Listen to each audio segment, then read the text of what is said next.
Good morning, everyone. It's so lovely to see you all here. My name is Lynda Saul, and I'm going to be our worship leader today.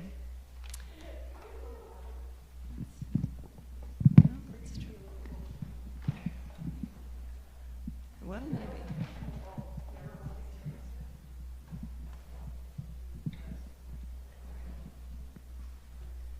Okay, let me move this mic closer. Oh. All right, how's that? Better? Perfect? Okay. So again, welcome everyone. I'm Lynda Saul. I'm your service worship leader today. As you are welcome here. Visitor, friend, or longtime member, you are welcome here. With little children or your partner or alone, we joyfully welcome you here. You are welcome here as believer or doubter, joiner or loner. You are welcome here, feeling a part of us or not, full of energy or not. Seeking a vision or a rest, you are welcome to join us as you are. We acknowledge that we are in the Aboriginal territories of the Salish, Nez Perce, Blackfeet, and Anishinaabe people who shared the Helena Valley as hunting grounds. The indigenous story of the Helena Valley began long before the arrival of Europeans. We honor those who walked here before us. We honor the path they have shown us in caring for this place for generations to come. We strive for justice and fair relations with their descendants. And now we'll do our chalice lighting, and I've asked Charlotte if she would come up and light our chalice. The reading is in our order of worship. All together.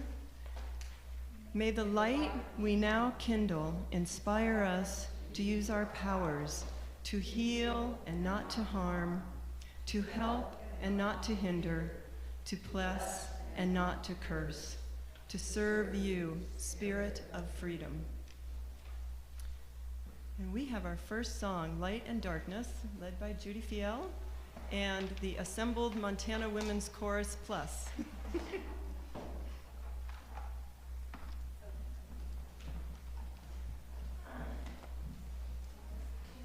So this is possibly the first meeting of the ad hoc UU chorus. The Montana Women's Chorus, it just turned out that hardly any of them were available today, so I started recruiting from our fellowship and was so happy to have these individuals up front here. So what we're going to sing is Light and Darkness, and if any of you are just compulsive music readers and you'd like to read the music, it's in the Open Your Heart songbook. If you happen to have one in your laps, it's number 9. But if you aren't compulsive music readers, we are going to lead you, and there are 3 words in this song: light and darkness. So I think that is within the capabilities of all of us assembled here today. Therefore, what we're going to do is we are going to sing this all together, and then we will divide into a 3-part round. So let's have you two over here. If you want to play along anytime, but okay. I'll be the 4th part. You can join us. So what I'm going to do is see you.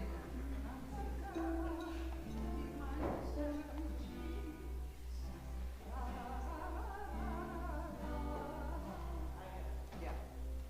Okay. That was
Thank you, Women's Chorus and Fellowship.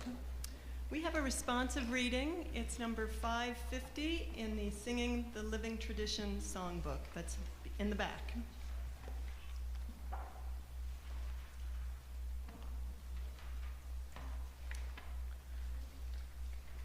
So if you can read the italicized parts after me.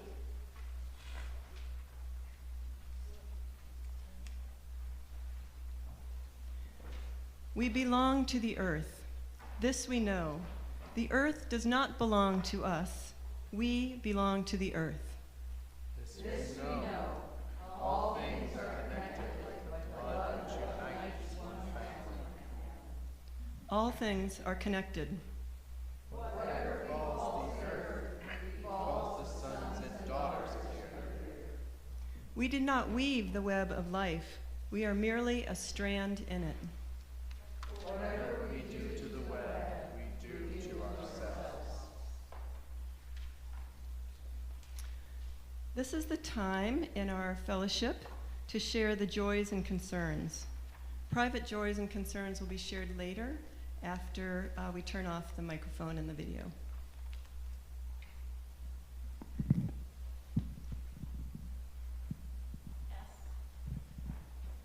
I'm back after 2 weeks of, shall I say, semi-HE double hockey sticks.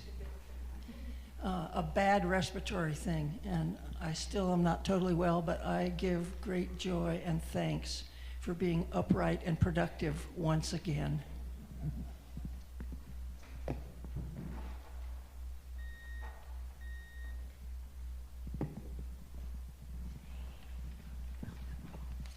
My great joy is that Robert flew home from Chicago for the holidays yesterday morning, and then we went and saw the Christmas Carol at the Civic Center last night, which was fantastic again. And then this morning we went out in the snow and got a Christmas tree and still made it to church. So very joyful. My joy is going to sound somewhat similar, but I'm joyous that I'm able to be back home and to smell the air in this place again and see all of you again.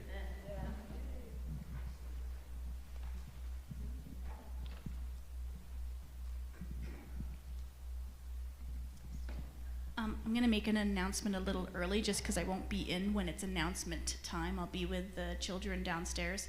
But for those of you who knew David Spencer, his celebration of life is going to be Friday the 20th from 3 to 6 at the Holter. And there'll be music and lots of books and a lot of wonderful people speaking on his behalf. So I hope you guys, if you know him and loved him, please come and join us.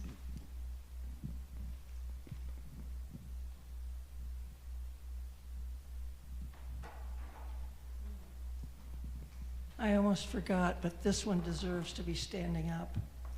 On Friday, our coffee group got together and we assembled 60 health kits that we're giving to our friends at God's Love. And they include things like wool gloves and mittens with touch-tip fingers and even some candy.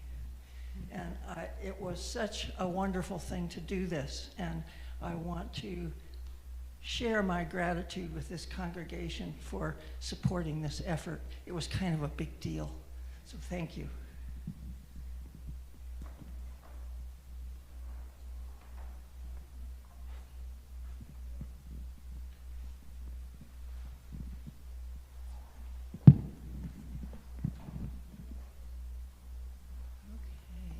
And now we have the offering, which I've asked Sam and Mara to come please up and take the offering plates.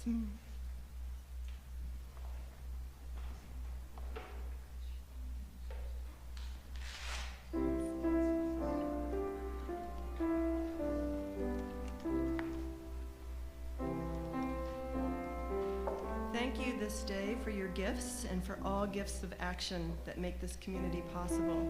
If you're visiting, please be our guest today. Please, your presence is your gift to us.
So I'm Gemma Hazen. I'm doing the pledge drive, why I pledge for UU this week. Why I give to BSUU is for love, duty, and joy. I love all of you, our congregation, our covenant, and our mission. When you love something, you take care of it, you invest your time in it, you nurture it. I think words like duty or obligation have a negative connotation in our society, but that is toxic individualism. Because of the love I have for our fellowship, I'm obliged to nurture it. It is a duty. I know it enriches me as much as it enriches our fellowship. I feel joyful knowing I'm able to participate. Participation is not always monetary. For many years, especially when my kids were small and right after my divorce, I couldn't give a lot of money and I sometimes struggled to give time. However, because BSUU is important to me, I've always tried to give something, whether that was leading services or serving on committees or even just participating in beloved community. We're often unaware of how giving something that feels small to us can have a big impact on those around us. I've been around here a while. 2025 marks the 18th year of my attending BSUU, which means I'm an adult, I guess. There are innumerable ways that I've been supported and enriched by this community, and if I were to choose to try to keep a balance sheet of them, I would forever be in debt. Thankfully, that's only how budgets work and not how community works. Everyone gets out more from beloved community than they put in, because our giving is amplified when we share it. It's exponential. You can therefore be assured that whatever you give will come back to you and others many times over.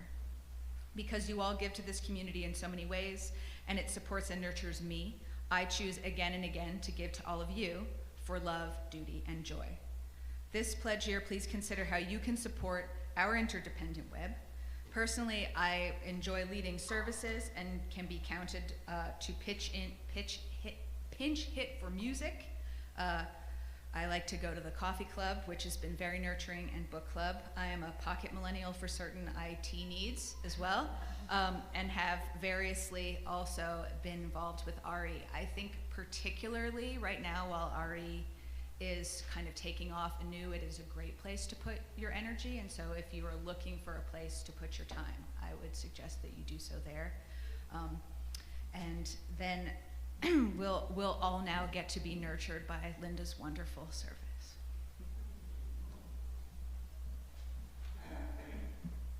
Thanks, Gemma. Okay, it's time for Story for All Ages, and I'm going to ask the kids to come forward and maybe sit right on this bench, because we've got a video that we are going to show, and then I'm going to chat with you just a little bit.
Anybody else? What those ways are, that's what Sam said. Right, it's about saving energy and conserving things. And why do we do that? Because we care about something. And in this case, we care about the planet, and we care about each other, just like Gemma's message was. So I have a little show and tell.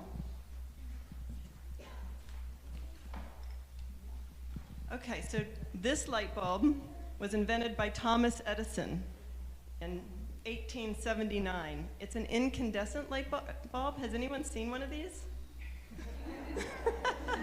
Yeah, it was actually hard to find one. I had to ask 3 or 4 friends if they could find an incandescent light bulb. It uses 100 watts. Okay, so think about that number, 100. Can you hold on to that, Liam, for me? Now this light bulb, anybody know what kind this is called? Fluorescent, a compact fluorescent light bulb. And when they first came out, they were long tubes. And those of us adults might remember them in office buildings or schools. And then in 1976, General Electric figured out how to curl these and make them into a light bulb that we can put in our light sockets. So this bulb, for the same amount of energy, Liam, will you hold up that light bulb? As that light bulb, that's 100 watts. This one takes 23 watts. So we're conserving energy by using that light bulb. And then our final light bulb that we use now, anybody know what this kind is? LED. Wow, we've got a star pupil. Yeah, light emitting diode, LED.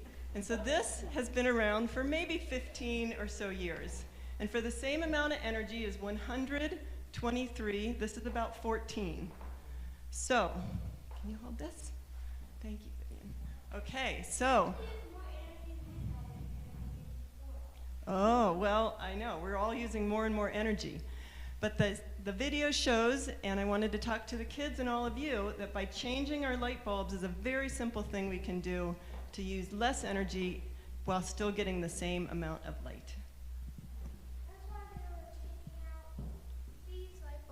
That's why they were in the thing, they were taking out these light bulbs and putting in the fluorescent light bulbs and the LED light bulbs. You're right, Liam, and actually that video is so old that they didn't yet have LEDs common then. So that's why they were using compact fluorescent rather than the LEDs.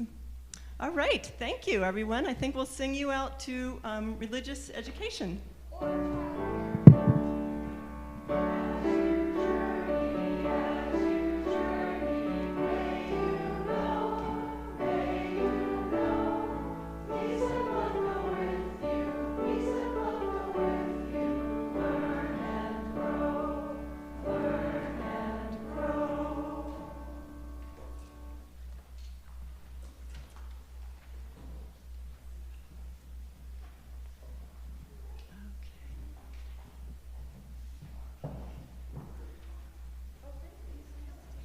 Electricity, stewarding the lights. In this time of darkness, how do we best steward the lights as part of our UU covenant to the 7th principle, respect for the interdependent web of all existence of which we are a part? And how do we also best steward our own light in these dark times? My attempt this morning is connect conserving energy with preserving our own internal light, and offer you an invitation to think about wisely storing electricity and tending to your own divine spark. A message to help each of us keep growing and glowing during this time of darkness. So ready? Let's blast off. We're just days away from the winter solstice, the shortest day and darkest time in our northern hemisphere. Not only my skin, but my psyche seems pale in this long season of limited light. Fortunately, we have holiday lights to brighten our long, dark nights. I need and cherish these physical lights to illuminate my spaces and my mood and my soul. And those artificial lights take energy, typically powered by gas, coal, and oil, known as fossil fuels. It's those fossil fuels that are causing the planet to warm and create climate change. Well, let's start with electricity. Some of you may know that before my career as a wetland scientist with stream and wetland protection, I wrote and received a federal grant to research and investigate Montana's greenhouse gas emissions for Montana. And I spent a whole year calculating and researching Montana's 1990 baseline emissions. So that's 34 years ago. And I wrote a dandy report about my year-long research. And the next grant I got was to develop an action plan to address what Montana could do to limit our greenhouse gas emissions. Do you all remember those steps that Montana took to limit our greenhouse gas emissions in the 1990s? Right, me neither. The action plan was politically dead on arrival. Both the emissions report and the action plan were quickly buried in the dustbin of state government history. Back then, most decision makers were stalling by debating the science of climate change, although the warning signs of a warming planet had been with us for 50 years. No one wanted to invest their time, talent, or treasure to risk their political career by actually doing something. Now, 30 years later, 97% of climate scientists are convinced, based upon the evidence, that human emissions of carbon dioxide are the primary cause of the increase in global temperatures since 1950. So that's 97% of climate scientists. But also important is that 48% of Americans continue to think that climate change is actively debated among scientists, when it isn't. We must move on to solving the problems of man-made climate change. So if you or your friends or your family are among those 48%, please get on board, because we need every single one of us to be part of the solution. And as they say, if you're not part of the solution, you're part of the problem. Yep, time really is ticking. So just to make sure we're all on the same page, CO2 is created, carbon dioxide is created from burning fossil fuels, oil, gas, and coal. But fossil fuels are not needed to make electricity. As our video showed, we use a lot of electricity in our lifestyles. We can still keep the lights on without burning fossil fuels, without contributing to a warming planet. We all know the renewable ways to make electricity: sun, wind, geothermal, and hydropower. Sun, wind, geothermal, and hydropower, which we have lots of here in Montana. These sources are renewable, they're in the public domain, we all have access to them, and compared to fossil fuels, have a smaller environmental footprint. Folks working to solve our climate challenge are advocating for switching everything we can to electricity and then cleaning up our electricity. This is the #1 takeaway from this part of my message. It's so important, I'm going to say it again. Switch everything we can to electricity and then clean up our electricity. Currently, 55% of Northwestern Energy's electric generation, which is where our Helena area energy comes from carbon-free sources. And like most companies, they've made a commitment to carbon-free by 2050. That's too late. So now for a story.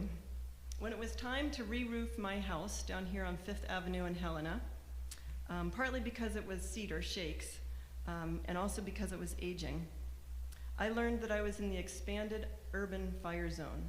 So think of that, that's like 8 blocks lower than where we are now from all of our forested trees. This is the zone where our fire department says it's possible for an urban wildfire to engulf. And you think, not possible, all the way down that far? Well, ask the residents of Broomfield, a suburb of Denver, Colorado, when on December 30th, 2021, a wildfire engulfed and destroyed 1,000 homes. Climate change created a warmer and drier conditions, leading to increased drought and longer and more extreme fire season. So when I re-roofed my cedar shake house to a new roof, I added solar panels, and I sized them to include charging an all-electric car, which I hadn't yet bought. But we have since. Chris and I bought an electric car in 2023, and now we have fun zipping around town in it. But back to my story. In 2018, when I re-roofed when I added the solar panels, my folks were visiting. And my dad and I flipped the switch on July 5 of 2018. It was my own kind of Independence Day. And not insignificantly, I received a 30% tax rebate for my solar investment. So a few years later, my 85-year-old parents added solar panels to their home. With a 30-year life expectancy to the panels, you could say that my folks were optimistic about their longevity. But just 6 years ago, when I put solar panels on my house, I didn't realize how important electrifying our energy source was to the climate crisis. It's now been shown that decarbonizing our lifestyle is the most critical aspect to reducing CO2 in the atmosphere. And that's actually really exciting because it's something we can do. We can switch out those light bulbs. You might be thinking, but here in Helena, our electricity comes from coal, but coal, as I mentioned, is only part of our electric mix. And carbon-based fuels are diminishing as a percent as the time goes on and wind and solar become cheaper and more available. In the Flathead, where Chris and I were for the last 2 years, most of the electricity there is hydropower. And as a hydrologist, that actually really upsets me because we've dammed many of our free-flowing rivers to provide for our energy source, which is drastically altering the ecology of our rivers. But as a climate-concerned citizen, I've rationalized that hydropower is actually the lesser of two evils. And our appetite for electricity keeps growing. As Liam mentioned, I should know, I just bought a pair of electric socks.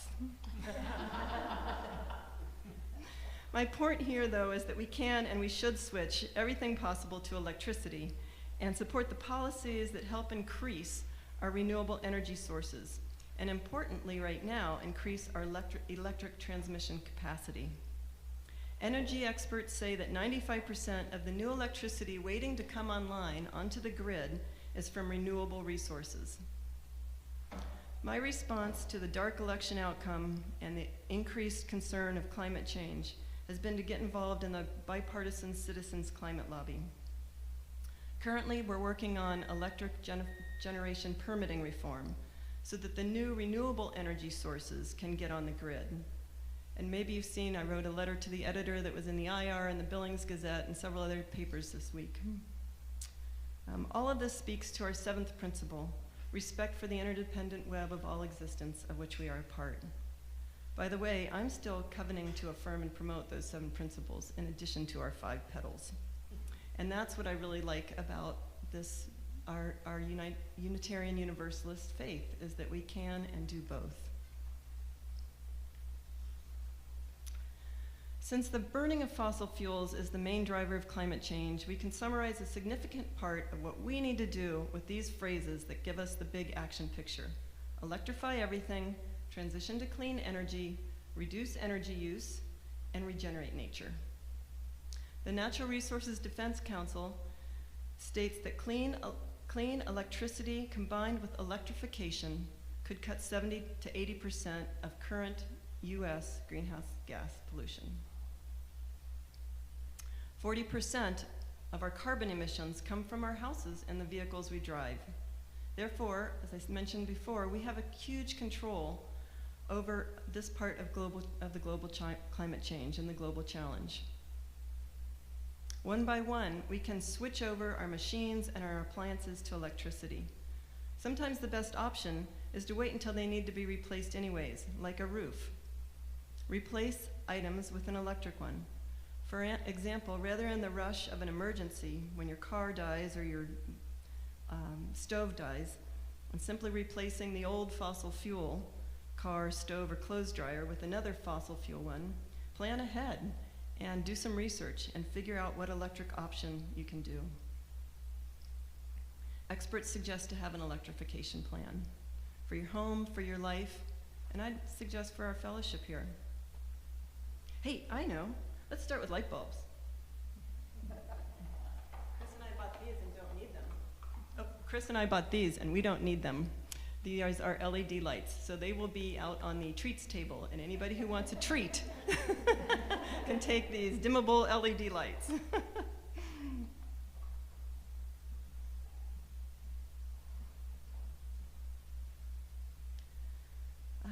maybe I haven't said it enough. The story for all ages really did. Conservation should be our first step and our first key. Do I really need those electric socks? Our current United States Energy Secretary, Jennifer Granholm, talked to a recent Interfaith Power and Light webinar. She began by saying, "Scripture teaches us to take care of the garden of the world and to love thy neighbor of thyself." She talked about the importance of both congregations and individuals in being part of addressing the challenges of climate change. Secretary Granholm ended her brief talk with these words, "My hope, my prayer for all of us is this, that you keep the faith that our future might still be bright, and that you turn that faith into action, that you put your feet to your prayers, that you harness every bit of will that you have and every resource we provide to be able to shape the clean energy future. And you treat that action as a moral mandate, not just for your own posterity, but for your neighbors, for perfect strangers, and for all of humanity." So we can solve global climate change. We really can. Now for the second part of my talk. It's a bit of a pep talk for me and maybe for you too. I want to speak of how do we tend, how do we steward, how to illuminate the divine spark within myself, within you, within each of us in these dark times. Both the season of less light and also this dark time in our country with the gloom of an election that has invaded our airwaves and our psyche. So how do we find the light that brightens our souls and brightens others we meet? How do we move forward into lightness? Each of us and every person has a divine spark of potential, like a tiny electrical charge, waiting to be ignited and used for good. We heard from each other during our November 10th Big Sky UU Fellowship here after the election. Many are finding it really hard to stay present. But rather than dream about moving to a foreign country, what we really need to do is ramp up our energy and put them towards the values we believe in. Using the power of electricity. Using the power of electricity, just as clean electricity from solar, wind, hydropower, and geothermal can power our homes, cars, and cities, our inner biological living light can illuminate our lives and inspire action towards positive change. Light as a symbol of enlightenment. Light is a symbol of enlightenment. In many traditions, light represents knowledge, truth, and understanding, contrasting with the darkness of ignorance and fear. How do you use your divine spark, your unique gifts, to bring positive change into the world? Individual responsibility to shine a light. Individual responsibility to shine a light. Each person has the potential to be a source of light in the world by acting with integrity, compassion, and advocate for justice. Those are some of our 7 principles that we have individually and as a fellowship covenant to affirm and promote. And now is the time to act. Overcoming darkness. Overcoming darkness when we choose to not act against injustice or turn away from suffering, we are choosing darkness. By actively engaging with our inner light, we can illuminate the world around us and create the world that we want. The interconnectedness of light. The interconnectedness of light. Just as electricity flows through a network of wires, our actions as individuals can create a collective positive force in the world, inspiring others to do the same. I want to highlight our responsibility to share this light, your inner light, your divine spark, with others to combat darkness and ignorance, and align our work with the UU principles of justice and compassion, reflecting on our second principle, justice, equity, and compassion in human relations. Be a light in the darkness. Be a light in the darkness by highlighting the responsibility to actively combat injustice and spread positivity, even in challenging situations. Illuminating the path forward. Illuminating the path forward, I want to use this metaphor of light, especially the power of natural light, of the earth's renewable light, to guide us towards a more just and compassionate future. Let's recall our first UU source, direct experience of that transcending mystery and wonder affirmed in all cultures, which moves us to a renewal of the spirit and an openness of the forces that create and uphold life. I'm going to do our second reading and then a short closing. This is The Light for Everyone Who Comes into the World. It's by Elizabeth M. Strong. The light for everyone who comes into this world. Reverently, I offer this symbol of our hope and high intent. Reverently, I bequeath this flame to you. This is the light that is lit for everyone who comes into the world. Bear this light to others, one by one. Let the flame go from life to life, till all is lit with its warmth. Tell that the light means wisdom. Tell that the light means kindness. Tell that the light means understanding. Tell that the light means tolerance. Tell that the light means sacrifice. Tell that the light is a vision of a fairer world. Tell that this is the light that is lit for everyone who comes into this world. So in our few moments of its silence, I invite each of us to consider how you bring your own light into the world through your actions and your choices. Or maybe because of our physical and political darkness, you want to consider how to ramp up your actions so you match the values and actively seek ways to shine your light upon your community and upon the world.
Okay, folks, you've heard from me. Now it's the time for you to share your reflections if you care to. I can pass the mic.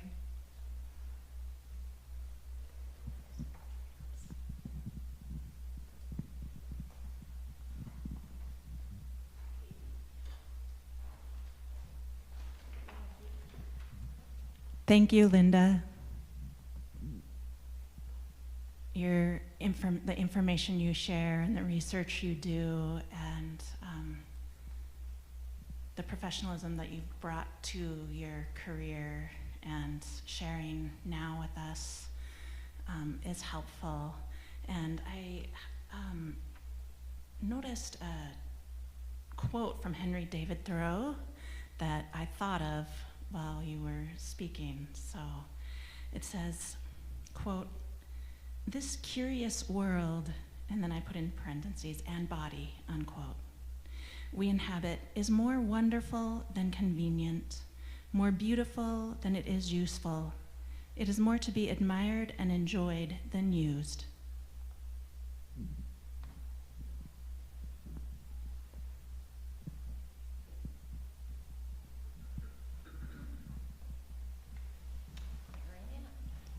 Thank you, and thank you, Lynda.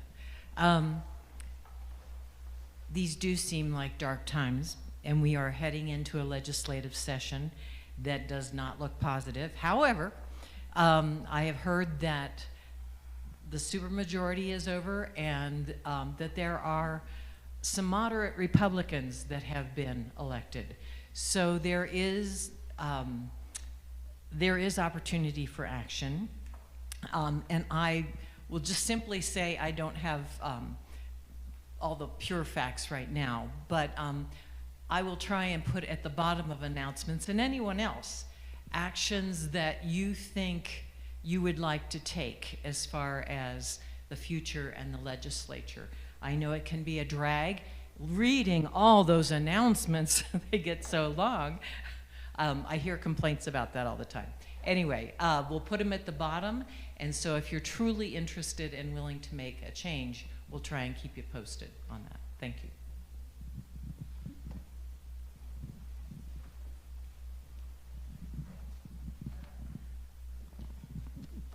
I've always been fascinated by the old Judeo story of creation, in that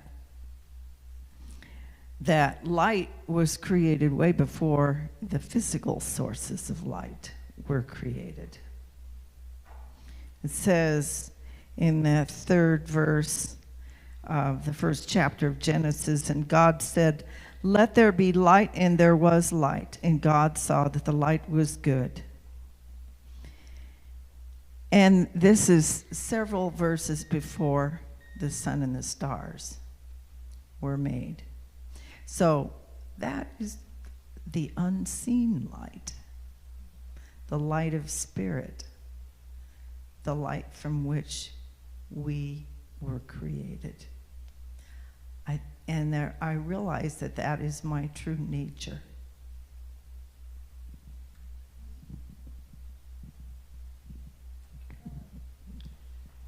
Lynda, thank you so much for the demonstration about the difference in the light bulbs. I did not know that, and it is something that is so easy to do to make a difference, and I really appreciate it. I intend to change the light bulbs.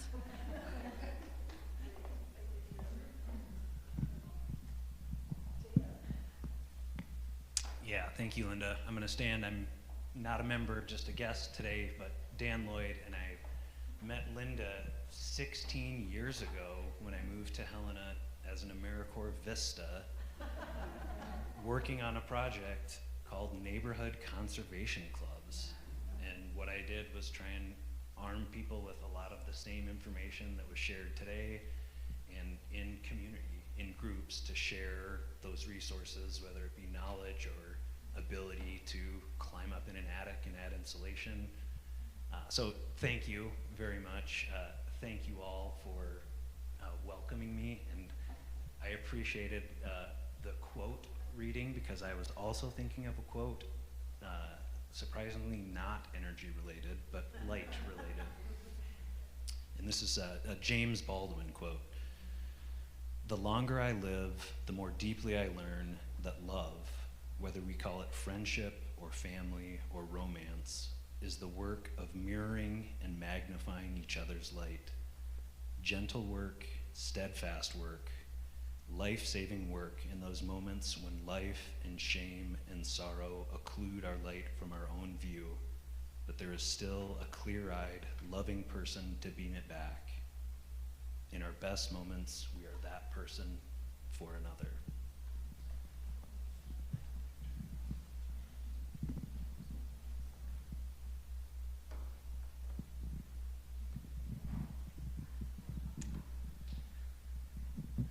So I look at everybody's faces here.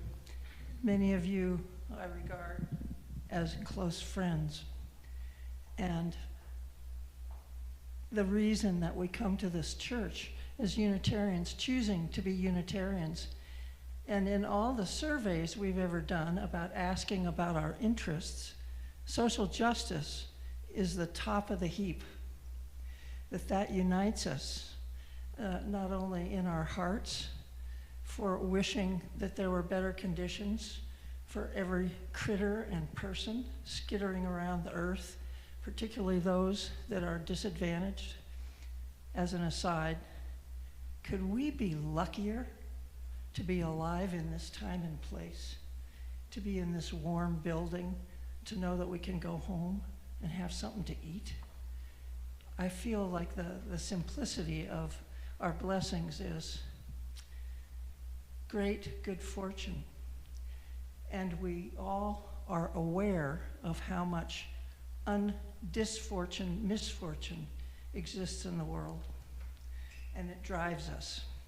And for that, I have gratitude.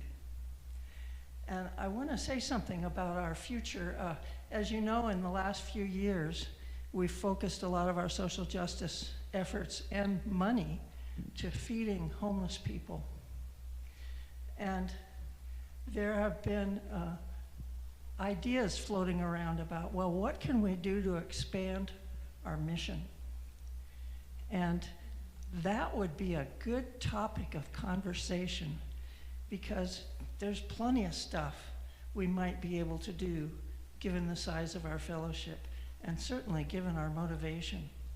So I would just like to open that conversation and we can begin brainstorming. What could we do that might have a bigger impact?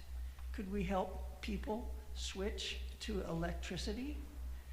Could we get people in housing that's efficient and keeps them off the street and out of the elements? That's just a couple ideas. So anyway, I want to inspire that in the new year that we begin those conversations and see what we can come up with next. Now, those of you who know me know that I like projects. And I like to draft in as many people as I can to do them. And this fellowship is really good about humoring me. Witness this last thing of doing the 60 health kits for God's love. That was 60 health kits. That's 60 people that are going to have a pair of warm socks. I mean, it's minor, but it's certainly love. And to me, that's the foundation of what we do. And we love each other actively, and we broadcast our love into the world, and we do as much as we can. Sometimes it's little, sometimes it's big, to help relieve suffering and promote more love. So I'm happy to be here. Great, and we thank you, everyone. We're going to sing This Little Light of Mine.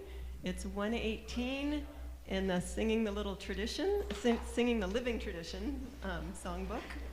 And but we are a little bit mighty. So stand as you're willing and able. We'll sing 3 verses and then repeat the first verse.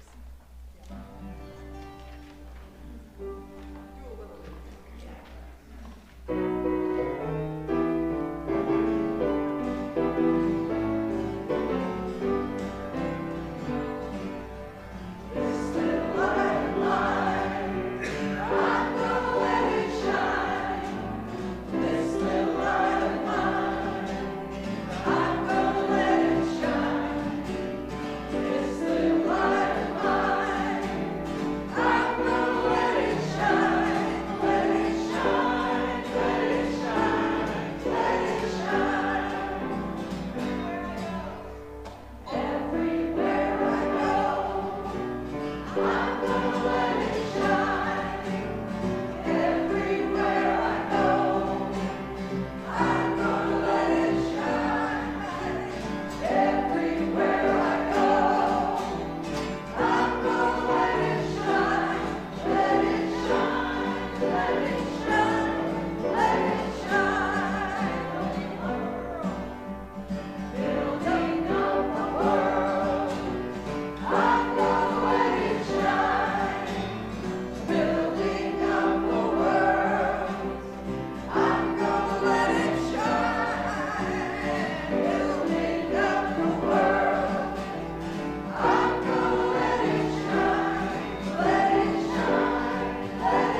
can extinguish the chalice together. It's in our order of worship. All together, we extinguish this flame, but not the light of truth, the warmth of community, or the fire of commitment. These we carry in our hearts until we are together again. So any announcements that aren't in the email or are not back here that we need to make? Announcement? If you ordered caramels a while ago,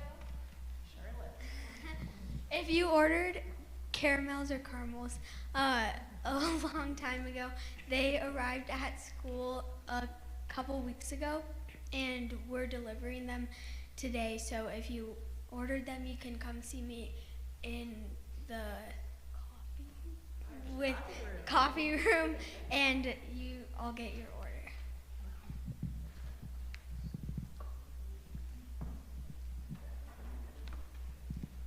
This week is the God's Love Christmas Party. For those of you who don't know, it is our homeless shelter, and we cook for them once a month. But our beloved Valerie Hellerman said, "Do you think the homeless have ever had a Christmas party given for them?" Well, we thought maybe not. So, in addition to cooking a ham dinner, and many of you have signed up to provide dishes for that, we're also giving these health kits and just celebrating the season with our generosity and our love. So if you signed up for that, don't forget, this is your week. It's Wednesday at 4 o'clock. We drop the food off at God's Love on Last Chance Gulch.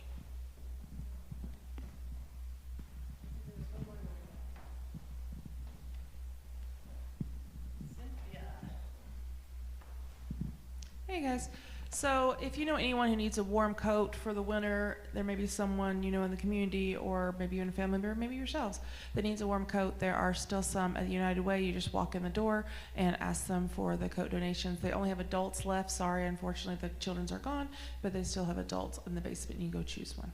Thanks.